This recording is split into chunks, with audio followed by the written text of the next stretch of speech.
Саламатсыңарбы? Маанайыңар кандай? Маанайыңар кандай? Баарыңар салтанат жакшы, баарыңар байланышка чыккыла.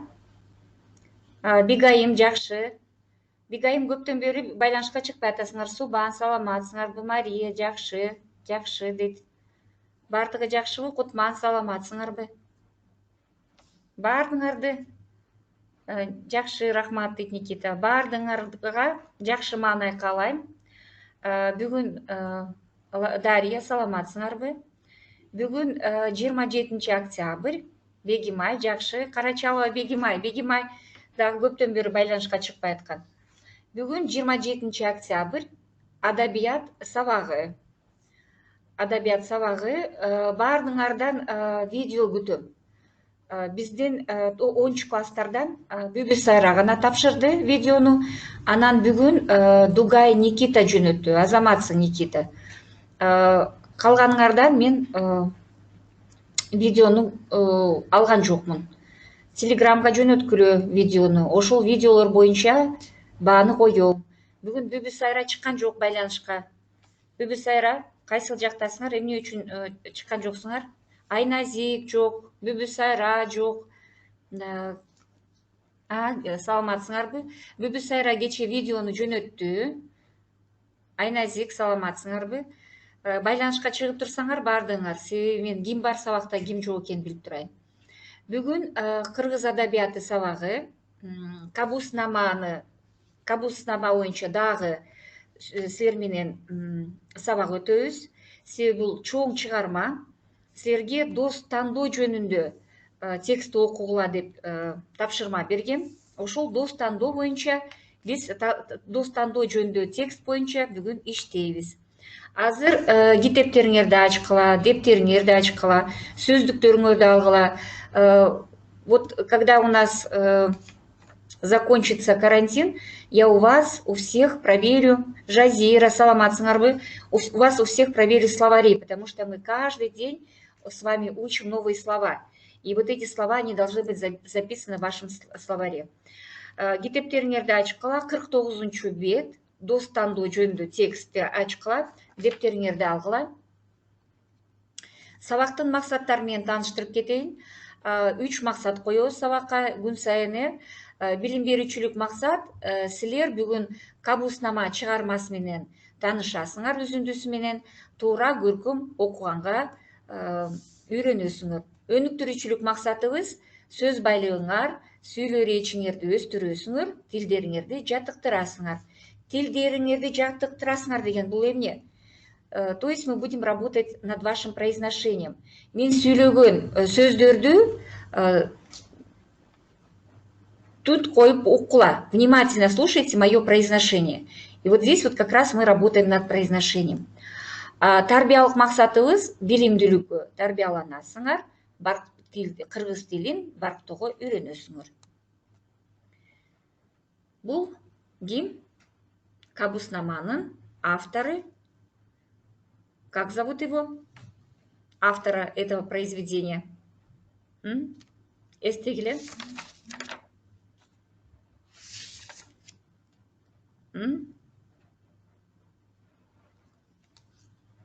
Как зовут автора этого произведения? Унутуп калдыңарбы? Кайкабус. Кайкабус. Жакшы. Азыр ушул дос тандоо жөнүндө текст менен иштейбиз. Ачкыла тексттериңерди. Кайкабус. Туура, Никита. Жакшы, Никита. Дос тандоо жөнүндө. Вы уже в 10 классе. Взрослый. Кайкабус. Туура, Айназик. Знаете, как всем нужен друг? Баарыңарга дос керек, Дос кандай болуш керек? Досту кантип тандайбыз? Ыймандуу болуш керек дейт Кутман. Жакшы. Кана силердин досторуңар кандай? Ар бириңердин 1, 2, 3, 5, 6 көп досторуңар бар. Ошол досторуңарды кантип тандайсыңар? Берешен дейт Кутман. Берешен. То есть он должен на вас раскручиваться, да? Аябай преданный дейт. Аябай преданный деген кандай? Преданный. Преданныйды кантип которобуз? Сабактан дос болуш керек дейт Бегайым. Сатпаган туура, сатпаган дос болуш керек дейт.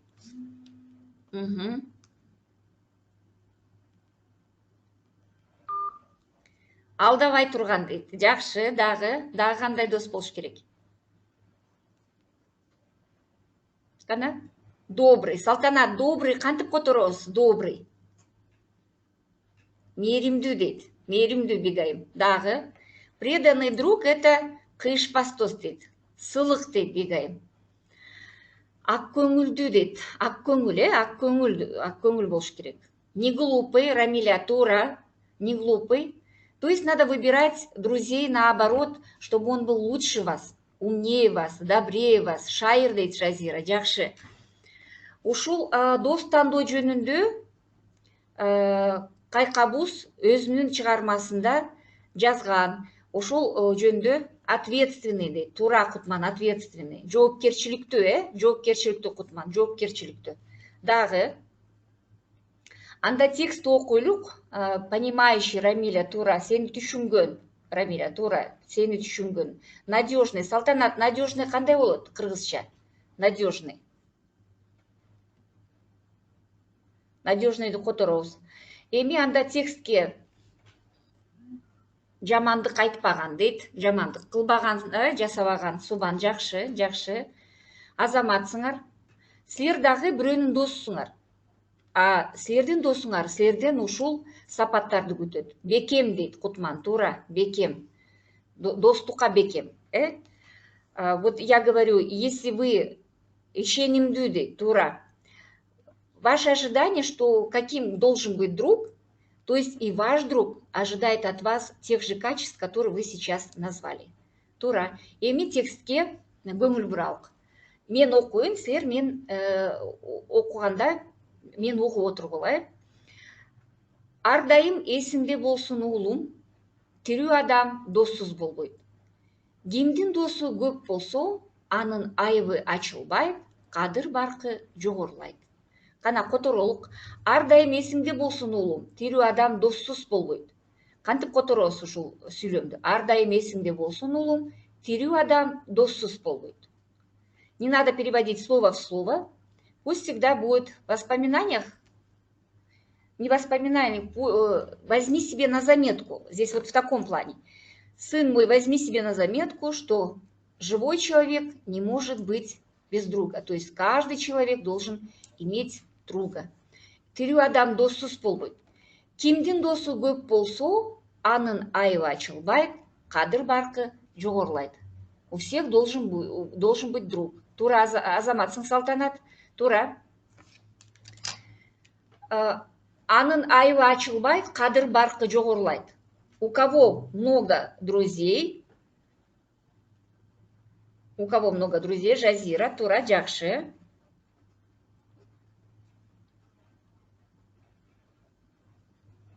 Которобуз.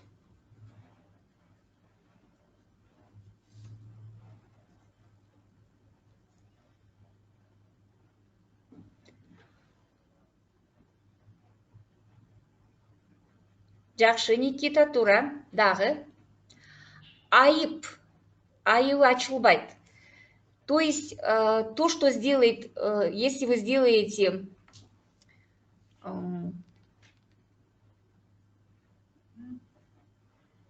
ваши плохие поступки будут укрыты, или ваш поступок, ваш плохой поступок, айып, ваш плохой проступок, ваш друг может утаить или не расскажет, вот в таком плане. Кадыр баркы жогорулайт, кана айыбы ачылбайт, кадыр баркы жогорулайт. Туура, туура, жакшы. То есть, действительно, правильно, Никита, у кого много друзей, они могут вас простить. Кадыр баркы жогорулайт, кадыр барк. Авторитет, да? К вам будет больше уважения, если у вас будет много друзей. Достоинство, туура Кутман, достоинство. Турай Назик, кадыр барк, достоинство. Жакшы, Салтанат, туура. Кийинки текст окуйлук. Рамиля, туура, жакшы. Адил кошулду, жакшы, Адил. Досуңдун достору да сенин досторуң экенин ценить. Туура, туура, Кутман. Досуңдун достору да сенин досторуң экени эсиңде болсун. Досуңдун достору да сенин досторуң, помни это, эсиңде болсун. Туура. Эгер досуң сенин душманыңды жакшы көрсө, андай достон сактан. Эгер досуң сенин душманыңды жакшы көрсө, андай достон сактан. Друзья, друзей будут помнить. Субандагы жазсаңар, мен окубай калдым. Досуң достору да сенин досторуң экени эсиңде болсун.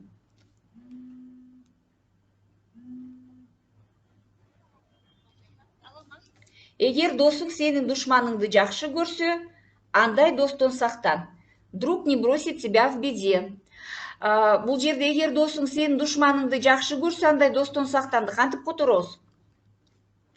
Если твой друг, враг твоего друга тебе враг, тура, тура, Кутман, тура. Враг твоего друга твой враг, дейт Рамиля. Здесь азыр которолукка, эгер досуң сенин душманыңды жакшы көрсө, андай достон сактан. Если твой друг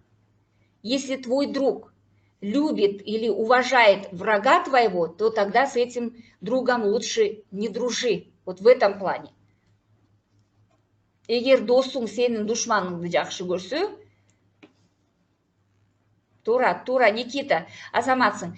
Если друг дружит с твоим врагом или ценит твоего врага, уважает врага, тогда лучше будь подальше от этого друга. То есть, если твой друг дружит с твоим врагом, то это уже тебе не друг. Вот в этом плане.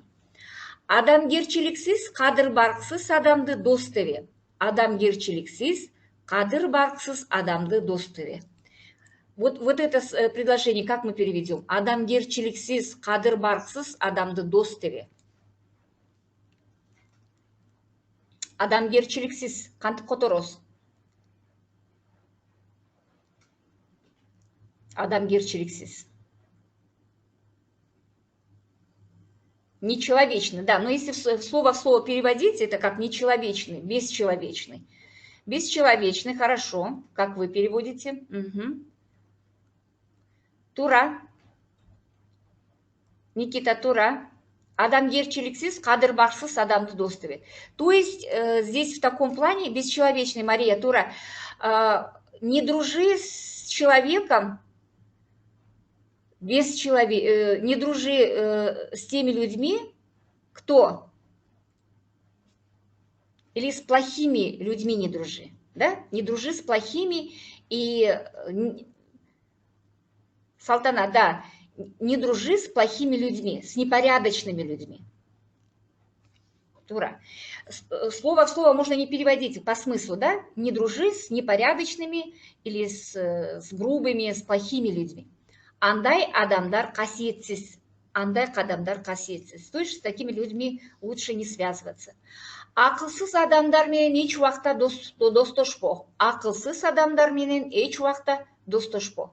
Не дружи с кем? Достошпо это не дружи. Не дружи с какими людьми? С неумными, да? Да, хорошо. Давайте, может быть, еще другой синоним найдем. Не дружи с необразованными людьми, да? Не дружи с необразованными, с глупыми людьми. Рамиля, тура, с глупыми. Я вот просто это грубое слово, не дружи с глупыми людьми. То есть ничего хорошего из этого не выйдет. Тура.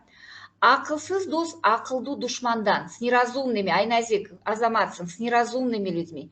Никогда не дружи с глупыми людьми. Субан, азаматсыңар.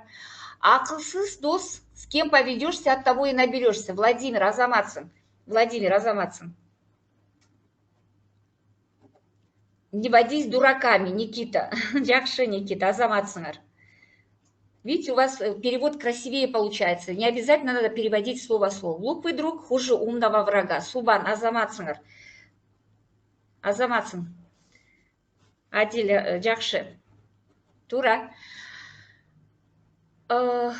Акылсыз дос акылды душмандан жаман. Акылсыз дос акылды душмандан жаман. Глупый друг хуже, неумный друг хуже, чем умный враг. Тура. Тура субан, азаматсың. Акылсыз дос акылды душмандан жаман. Это, Салтанат, да? Салтанат, азаматсың, Салтанат, жақшы.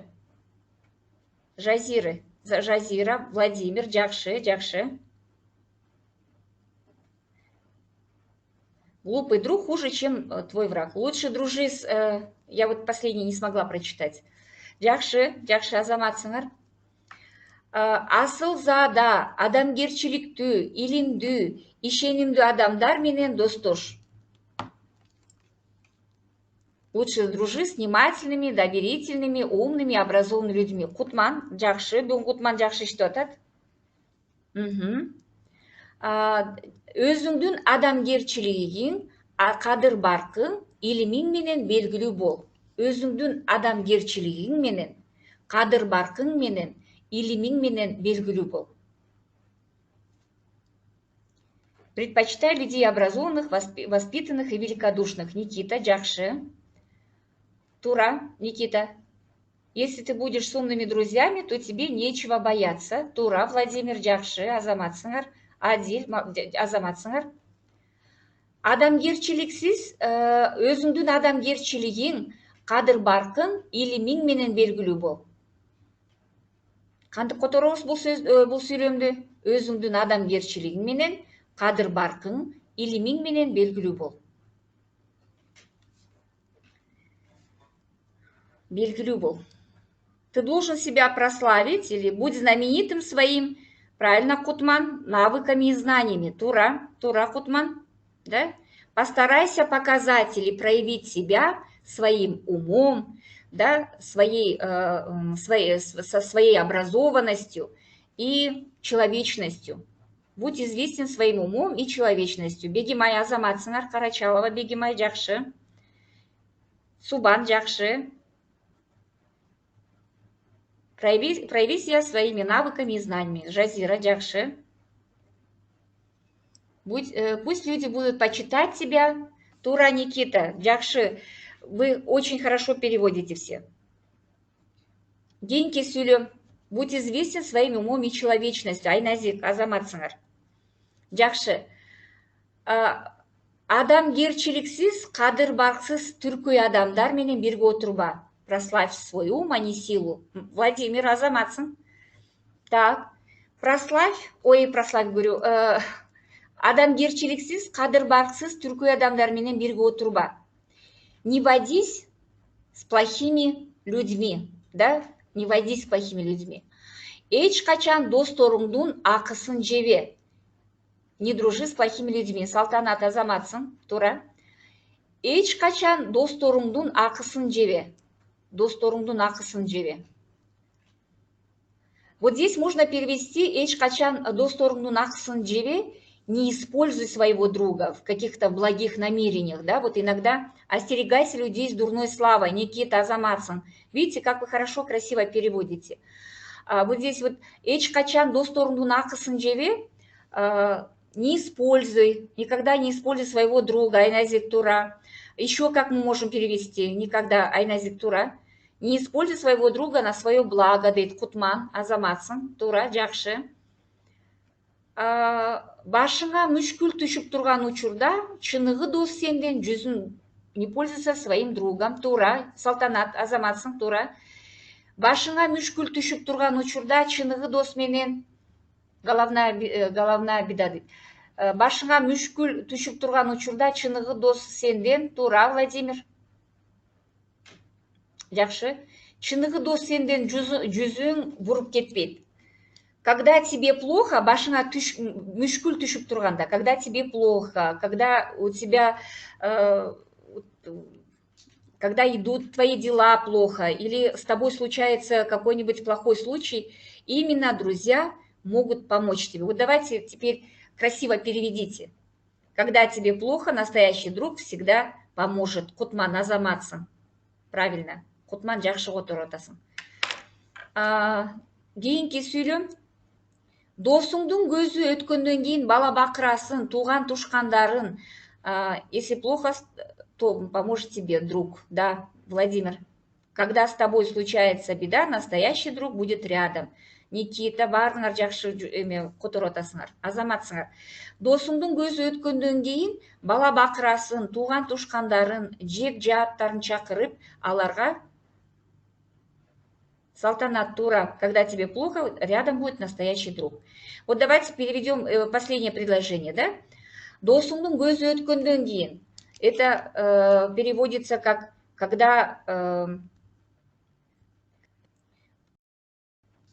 не станет твоего друга, да? Когда умрет твой друг. Нужно всегда вспоминать, после того, как не станет друга твоего, что надо делать? Надо, когда твой умрет, да, зиярат кылып эскерүү керек. Надо всегда, после того, как уйдет друг, андан кийин кантип которобуз? Надо всегда помнить, да? Надо помнить и вспоминать его. Азаматсыңар, азаматсыңар. Я очень рада, что вы очень хорошо работаете.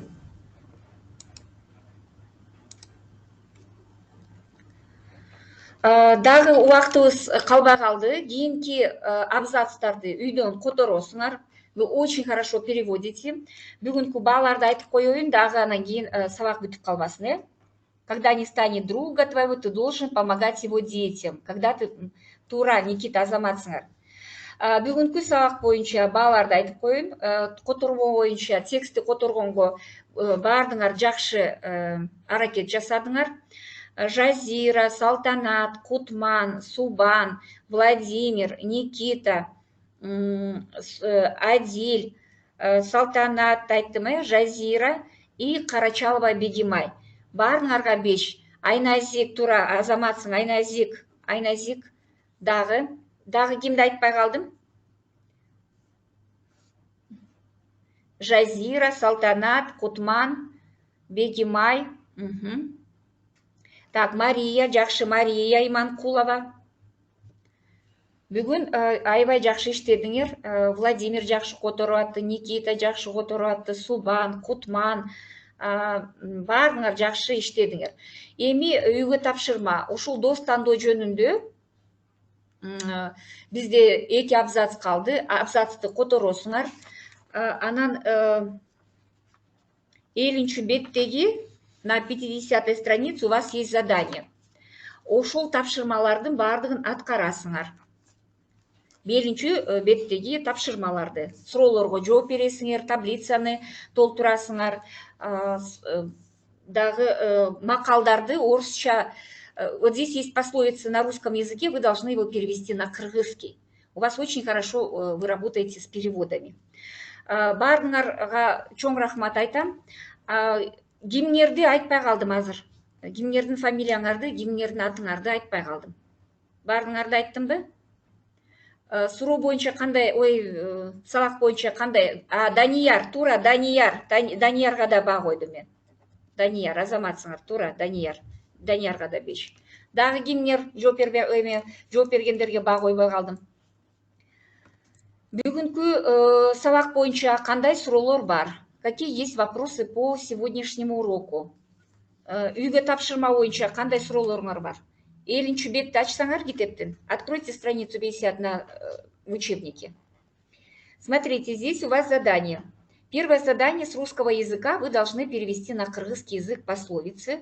Кыргыз тилине которосуңар. Анан 2 бөлүктүү күндөлүк бар. Таблица, цитата, комментарий. Ушул жерге, ушул тексттен цитаталарды аласыңар, анан комментарий жазасыңар. Анан суроолорго жооп бересиңер. Бул жерде 6 суроо